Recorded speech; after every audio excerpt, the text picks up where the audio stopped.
교회를 무너뜨리려고 할 때에 보통 두 가지 방법을 씁니다. 안팎으로 교회를 공격합니다. 외부에서는 교회를 핍박합니다. 예배를 드리지 못하도록, 신앙을 지키지 못하도록 폭력을 행사하죠. 여론과 권력을 이용해서 교회를 무너뜨리는 시도를 역사적으로 많이 해왔습니다. 그러나 외부의 핍박으로 교회를 무너뜨린 적은 사실 별로 없습니다. 핍박할수록 그 신앙은 더욱 순수해지고 견고해졌기 때문입니다. 아무리 교인들을 잡아가두어도 교회는 딛고 일어서서 더욱 부흥했습니다. 내부에서도 교회를 공격합니다. 이때에는 핍박이 아니라 유혹을 통해 무너뜨리려 합니다. 죄의 유혹을 통해 거룩한 생활에서 벗어나게 하고요. 복음이 아닌 다른 것에 한눈을 팔게 만듭니다. 내부를 통한 공격, 이것이 교회를 무너뜨린 적은 무수히 많습니다. 수많은 교회들이 죄의 유혹을 이기지 못해서 복음이 변질돼서 다른 것을 쫓다가 무너졌습니다. 초대교회 때부터 그랬어요. 외부에서의 어마어마한 핍박이 있었습니다. 그때는 예수를 믿으려면 목숨을 걸어야 됐습니다. 사회로부터 고립되고 경제적으로도 손해를 봐야 했어요. 그럼에도 불구하고 교회는 날로 부흥했습니다. 내부로부터의 공격도 심했습니다. 초대교회 때부터 이단들이 등장했어요. 잘못된 가르침으로 복음을 변질시키는 이단들입니다. 지금도 그렇지만 이단들은요, 참 교묘해요. 달을 이자에다가 끝단자를 쓴다고 그러지 않습니까? 맞는 말 같은데, 때로는 정말 탁월한 해석 같은데 끝이 달라요. 끝이 다르기 때문에 처음에는 이거 잘 분간해내기가 쉽지 않습니다. 그래서요, 어떤 이단이든지 처음에는 이 다른 부분을 숨겨요. 처음부터 자기 교주가 메시아라고 가르치는 이단은 없습니다. 이단들이 그렇게 멍청하지 않습니다. 관계를 통해 다가와서 슬그머니 찾아와서 엄청 잘해줍니다. 세상에 이런 천사가 다 있나 싶을 정도로 잘해줘요. 인격으로 사람을 감동시켜 놓습니다. 거기다가 평소 궁금했던 성경에 대해서 자세히 풀어줍니다. 요한계시록 아냐고 풀어주겠다고, 성경을 탁월하게 해석한다고 믿게 만들어요. 그렇게 해서 완전히 빠져들게 만든 다음에는 무엇을 가르쳐도 믿을 수밖에 없습니다. 신천지나 다른 이단들이 사람을 포섭하는 다양한 방법들이 있다고 그래요. 요즘에는 당근마켓을 이용해서 접근하기도 하고, 빨래방을 이용해서 접근하기도 한답니다. 요즘엔 이런 방식으로 한다더라. 요즘엔 이런 곳을 조심해야 된다. 이단 전문가들이요, 이런 것들 별로 의미 없다라고 이야기합니다. 포섭 방식은 계속해서 변하기 때문이에요. 그리고 그 이단들이 이렇게 하라고 가르쳐줘서 그렇게 하는 것도 있지만 또 자기가 알아서 접근 방식을 만들어내기도 하는 거예요. 그래서 수많은 방식들이 있어요. 그래서 접근 방식을 경계하는 것은 의미가 없다는 거예요. 딱 하나 주의해야 할 것이 있습니다. 교회 밖 비밀 성경 공부 모임입니다. 교회 밖 비밀 성경 공부 모임. 어떤 포섭 방법을 사용하든 목적은 교회 밖 비밀 성경 공부 모임으로 데려가는 거예요. 그 장소로 초대해야 자기들이 원하는 방식으로 성경을 가르칠 수가 있어요. 아무리 신천지 사람들하고 친해져도 그 교회 밖 비밀 성경 공부 모임 거기 가지 않으면 소용이 없는 거예요. 그러므로 교회 밖에서 성경 공부 모임을 한다 그러면 일단 무조건 의심해야 됩니다. 혹시 다른 사람들이 이상하게 생각할 수 있으니까 일단 비밀로 하라고. 그럼 무조건이에요. 가장 먼저 이런 거 있으면 교회에다 알리셔야 되고요. 그 사람은 아무리 좋은 사람 같아도 차단하셔야 돼요. 비밀 성경 공부 모임에 발을 들이기 시작하면 빠져나오기 정말 쉽지 않습니다. 처음에는 정말 탁월해 보여서 그래요. 누구라도 빠져들 수 있어요. 그 멍청한 사람들이 빠져들지 않아요. 똑똑한 사람들이 빠져들어요. 정말 교묘해서 다른 걸 눈치채기가 힘듭니다. 이단들은 교묘하게 다릅니다. 그 교묘한 걸 구별해내는 게 정말 힘든 거예요. 교회의 교리에 대해서 정통해야 됩니다. 정확하게 알고 있어야 다른 걸 분별해낼 수가 있어요. 초대교회 때부터 수많은 이단들이 등장했는데요. 그 이단들로부터 교회를 지켜내려고 하니까 교회가 가진 복음을 분명하게 해야 돼요. 우리가 믿는 복음이 무엇인지 논리적으로 명확한 경계선을 만들어놔야 돼요. 그래서 여기서 벗어나면 이단이다 이렇게 정해놔야 되죠. 초대교회 때 그 일을 한 사람이 바로 사도 바울입니다. 사도 바울은 어릴 때부터 당시 최고의 율법 교육을 받았어요. 율법과 복음의 관계에 대해서 논리적으로 풀어낼 수 있는 적임자였습니다. 그래서 그가 수많은 서신들을 기록하는데 그가 기록한 이 갈라디아서도 그런 것입니다. 갈라디아 지역에 있는 교회들의 거짓 선지자들이 등장했죠. 지난주에도 설명드렸지만 그들은 유대인 율법주의자들입니다. 예수를 믿어도 여전히 할례를 받아야 되고 율법을 지켜야만 된다고 주장했어요. 사도 바울은 오직 예수 그리스도의 복음을 전했습니다. 오직 예수 그리스도의 피만이 우리를 모든 죄악에서 구원하십니다. 그 사실을 우리는 믿음으로 받아들이면 됩니다. 죄사함을 얻기 위해서 더 이상 우리가 해야 할 일이 없는 거예요. 근데 거짓 교사들은 그렇게 가르치지 않았습니다. 예수를 믿어야 된다는 건 부인하지 않아요. 예수를 믿는데 예수를 믿어도 그래도 할례를 받아야 되고 율법을 지켜야 된다는 거예요. 예수님께서 우리를 구원하신 건 맞는데 그건 구원을 시작하신 일이고 우리는 모세의 율법을 지킴으로써 그 구원을 완성해야 된다는 거예요. 이건 맞는 말 같지 않습니까? 그래야 될 것 같잖아요. 우리가 예수님만 믿으면 끝입니까? 주일 예배뿐만 아니라 이렇게 수요 예배도 나오셔야 되고 새벽 기도에도 나오셔야 되고 목장 모임도 하셔야 되고 뿐이에요. 11조도 하셔야 되고 온갖 헌금 생활들 철저히 잘 해야죠. 교회에서 봉사들도 열심히 해야 되지 않습니까? 근데 우리가요 분명히 알고 있어야 됩니다. 그러한 우리의 신앙의 행위가 우리를 구원하는 것이 아니라는 것입니다. 오직 예수 그리스도의 십자가, 그것을 믿는 믿음이 우리를 구원하는 것입니다. 이것이 흔들리면 안 되는 거예요. 우리가 신앙생활 열심히 하는 것은 구원을 받기 위함이 아닙니다. 우리를 위한 구원은 예수님께서 이미 다 이루셨어요. 그 받은 은혜, 값없이 받은 은혜에 대한 감사와 기쁨으로 하는 것이 신앙생활입니다. 그리고 이 믿음을 천국 가는 그날까지 잘 지키기 위해서 내가 해나가는 게 신앙생활이에요. 나의 신앙의 성장을 위해서 하는 것이지 구원받기 위해서 하는 게 아닌 거예요. 세상의 모든 종교들은요 사람의 행위를 강조합니다. 어떠한 선하고 거룩한 행동을 통해서 의롭게 되어져야 돼요. 그러나 인간의 어떤 행위로도 하나님 앞에서 의롭다 할 수가 없어요. 오직 우리 죄를 위해서 죽으신 예수 그리스도의 피만이 우리를 의롭게 하는 것입니다.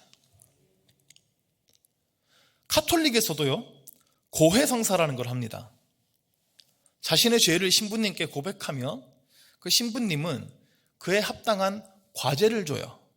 전문용어로 보속이라고 그래요. 죄를 용서받기 위해서 내가 보상으로 해야 될 행동이에요. 그 죄에 따라서 그 강도가 정해지는데 돌아가서 성경 몇 장 읽으세요. 묵주기도 몇 번 하세요. 아니면 봉사 몇 시간 하세요. 이런 것들을 시켜요. 제가 죄를 졌어요. 마음에 찔림이 있죠. 죄 졌어요. 마음에 찔린데 어떡하지? 근데 회개만 하면 다 용서받을 수 있어 라고 하는 거하고 내가 어떤 대가를 치러야 용서받을 수 있다 하는 쪽 중에서 어느 쪽이 더 그럴듯해 보입니까? 뭔가 행동으로 내가 대가를 치러야 좀 용서받은 것 같고 마음이 좀 편하잖아요. 우리 마음이. 그러니까 이 갈라디아 교회에 침투했던 이 거짓 교사들의 가르침, 그 다른 복음이 지금도 사실 영향을 계속 끼치고 있는 거예요. 그들의 가르침도 문제지만 사실 우리 마음이 문제예요. 복음을 복음으로 순수하게 받아들이지 못합니다. 자꾸 뭔가 우리의 행위를 보태야 될 것 같아요. 오늘 본문에서요, 바울은 그 부분에 대해서 탄식하고 있습니다. 6절을 보시면 그리스도의 은혜로 너희를 부르신 이를 이같이 속히 떠나 다른 복음을 따르는 것을 내가 이상하게 여기노라. 복음은 그리스도의 은혜로 우리를 부르신 것입니다. 우리는 구원을 쟁취한 게 아니라 그냥 하나님께 부름을 받은 것이에요. 죄인된 우리가 오직 은혜로 부름을 받았습니다. 나를 구원하신 예수 그리스도의 은혜예요. 이런 큰 은혜를 받았는데 어떻게 우리를 부르신 분에게서 그렇게 속히 떠날 수가 있느냐, 이해할 수가 없다고 지금 바울이 말하고 있습니다. 여기서요, 떠나라는 단어가 굉장히 강한 표현이에요. 원어의 의미로 충성을 옮기다 이런 뜻인데요, 군대에서 군인이 반란을 일으키거나 탈영했을 때 그때 쓰는 단어예요. 변절자, 배신자에게 쓰는 단어예요. 갈라디아 교인들이요, 이제 다른 복음을 받아들인 것을 그렇게 심각하게 생각하시지 않았을 수 있습니다. 아니, 할례도 받고 율법도 지키면 좋죠. 나쁜 의미도 아니고, 이거 뭐 성경에 다 있는 얘기인데 이거 지킬 수 있지 않습니까? 우상 섬기는 것도 아니고, 내가 그래도 말씀대로 살아보겠다는데 하는 건데요. 근데 바울은 이걸 아주 심각하게 지금 이야기하는 거예요. 이건 구원에 대한 문제이기 때문입니다. 오직 예수 그리스도의 공로로 완성된 구원에다가 인간의 행위를 덧붙이는 일이에요. 이것은 구원의 확신에도 문제가 생기는 일이기 때문에 바울이 아주 심각하게 받아들입니다. 7절에서는 바울은 다른 복음은 없다라고 선포합니다. 인간의 행위가 덧붙여지는 복음은 없는 겁니다. 있을 수 없는 얘기입니다. 절대로 헷갈려서는 안 되는 부분이라는 거예요. 7절에서 이어서 어떤 사람들이 너희를 교란하여 그리스도의 복음을 변하게 하려 함이라. 교란하는 어떤 사람들이 복음을 변질시켰습니다. 이것은 조금 생각이 다른, 색깔이 다른 그런 문제가 아니라 복음을 뒤집어 엎는 일이라는 거예요. 그래서 8절 이하에서는 더욱 강력하게 말하는데요, 그러나 우리가 혹은 하늘로부터 온 천사라도 우리가 너희에게 전한 복음 외에 다른 복음을 전하면 저주를 받을지어다. 저주를 받을지어다라고 외쳐요. 9절에서도 반복해서 다른 복음을 전하는 자에게 저주를 받을지어다라고 또 외칩니다. 하나님의 영원 형벌을 받게 될 것이라는 무서운 선언이에요. 사도 바울이요, 그 다른 어떤 곳에서도 이런 표현을 쓴 적이 없습니다. 이 글을 읽는 갈라디아 교인들이 병신이 뻗쩍 났을 거예요. 다른 복음, 그게 그렇게 심각한 문제인지 몰랐을 거예요. 지금요, 바울이 이렇게 세게 얘기하는 게 감정적으로 절제가 되지 않아서가 아닙니다. 8절을 보시면 저주의 대상에 자신도 포함시키고 천사들까지 포함시켜요. 자신을 포함한 그 누구라고, 어떤 존재라도 다른 복음을 전하게 되면 저주를 받게 될 것이라고 선언하는 거예요. 이건 다른 게 아니라 구원에 대한 문제이기 때문입니다. 복음을 훼손하는 것은 구원의 길을 파괴하는 것입니다. 사람들이 구원 받느냐 못 받느냐에 대한 문제인 거예요. 사소한 게 아니라 이 복음의 본질에 대한 문제입니다. 사람들을 멸망의 길로 이끄는 것이기 때문에 저주를 선언하는 것이죠. 그래서 10절은 이렇게 말씀합니다. 이제 내가 사람들에게 좋게 하랴, 하나님께 좋게 하랴, 사람들에게 기쁨을 구하랴. 내가 지금까지 사람들의 기쁨을 구하였다면 그리스도의 종이 아니니라. 내가 사람들의 듣기 좋은 말을 하는 것이 맞냐, 아니면 하나님 듣기 좋은 말을 하는 게 맞냐, 이런 말이죠. 이렇게 바울이 좀 강하게 이렇게 얘기하면 듣기 거북해하는 사람들이 좀 있을 수 있어요. 그리고 지금 이 거짓 교사들을 완전히 적으로 돌리는 이러한 말입니다. 그러나 바울은 그리스도의 종이라는 거예요. 오직 하나님의 기쁨을 위해서 일하는 사람이라는 거죠. 그러므로 이 진리를 훼손하는 일을 두고 볼 수 없는 겁니다. 좋은 게 좋은 거라고 넘어갈 수 없는 문제인 거예요. 신앙생활은요, 좋은 게 좋은 게 아닙니다. 진리여야 합니다. 진리에 있어서는 절대 타협이 있을 수 없습니다. 우리 기독교의 영성은요, 신앙의 본질을 생명과 같이 붙들면서 이어져 왔습니다. 이 복음을 조금이라도 타협하고 양보한 곳에서 부흥이 일어난 것을 본 적이 없습니다. 어거스틴은 이런 유명한 말을 남겼어요. 본질에는 일치를, 비본질에는 관용을, 모든 것에는 사랑을. 복음의 본질에 대해서는 일치된 의견, 이것을 목숨처럼 지켜야 돼요. 그리고 비본질에 대해서는, 본질이 아닌 거는 그냥 서로 양보하고 관용을 베풀 줄 알아야지요. 근데요, 다른 복음이 들어오면 본질과 비본질을 구분하지 못하게 됩니다. 뭐가 본질이고 뭐가 비본질인지 몰라요. 그게 비본질을 본질인 줄 알고 목숨을 걸고 싸웁니다. 본질도 아닌 것 때문에 자기 목숨을 걸어요. 그러면서 본질은 어떻게 되든 신경을 안 씁니다. 그리고 그 모든 것에는 사랑이 없어요. 미움과 다툼이 있을 뿐이죠. 비본질 때문에 원수가 됩니다. 바울은요, 자신이 전파하는 이 복음이 본질이라는 것을 확신하고 있습니다. 11절과 12절에서 그 이유를 밝히는데요. 형제들아, 내가 너희에게 알게 하노니 내가 전한 복음은 사람의 뜻을 따라 된 것이 아니니라. 이는 내가 사람에게서 받은 것도 아니요 배운 것도 아니요 오직 예수 그리스도의 계시로 말미암은 것이라. 이건 사람의 뜻으로 만들어진 복음이 아니라는 거예요. 사람에게서 받거나 사람에게서 배운 복음이 아니라는 거예요. 오직 예수 그리스도의 계시로 받은 복음입니다. 그래서 바울은 사도예요. 부활하신 예수님께 이 직접 복음을 배웠기 때문입니다. 그래서 기록된 게 바울이 기록한 서신서들이에요. 우리는 그것들을 바울의 편지가 아니라 하나님의 말씀으로 믿고 받아들입니다. 그래서 바울이 처음부터 자기가 사도라는 사실을 그렇게 강조한 것입니다. 사도는요, 예수님께서 직접 임명하신 소수의 사람입니다. 그들이 전하는 말씀은 곧 하나님의 말씀이에요. 신사도 운동이라는 게 있어요. 사도권이 계승된단 말인데요. 지금 이 시대의 사람들도 사도일 수 있다는 주장입니다. 그러면 그들의 말도 곧 하나님의 말씀이 돼요. 그래서 신사도 운동이 위험해요. 성경에 없는 말들 막 하고도 이건 하나님께 직접 받은 말씀이다 라고 주장할 수 있기 때문입니다. 얼마든지 복음을 변질시킬 수 있습니다. 사도는 예수님의 12제자 시대로 끝났습니다. 그들을 통해 기록된 이 성경만이 하나님의 말씀이에요. 그러므로 우리는 이 기록된 하나님의 말씀에만 주목해야 되는 것입니다. 우리가 신앙생활 하다 보면요, 나도 모르게 다른 복음에 빠질 수 있습니다. 내가 하나님 앞에 인정받기 위해서 내가 더 많이 노력해야지. 좋아요.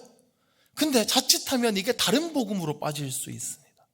내가 노력하지 않으면 하나님께서 나를 인정해 주지 않을 것 같다는 이 다른 복음이에요.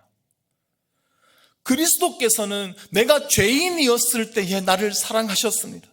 우리가 하나님과 원수 되었을 때에, 아직 내가 죄악된 행실을 다 고치지 못했을 때에, 내가 하나님을 위해서 그 무엇도 하지 못했을 때에 나를 사랑하셨어요. 자기 자신을 내어주셨고 십자가에 못 박혀 죽으신 것입니다. 우리가 신앙생활에 열심을 내고 주님을 위해서 헌신하고 예배에 힘쓰고 기도에 힘써야 되는 이유는 구원을 얻기 위해서가 아닙니다. 주님께서 나에게 먼저 베풀어 주신 한없는 은혜에 감사해서, 그래서 그 주님과 더욱 가까이 하고 싶고 주님의 뜻을 더욱 알기를 원하고 주님께서 기뻐하시는 일을 하기 위해서 주님을 향한 그 사랑 때문에 하는 것이지요.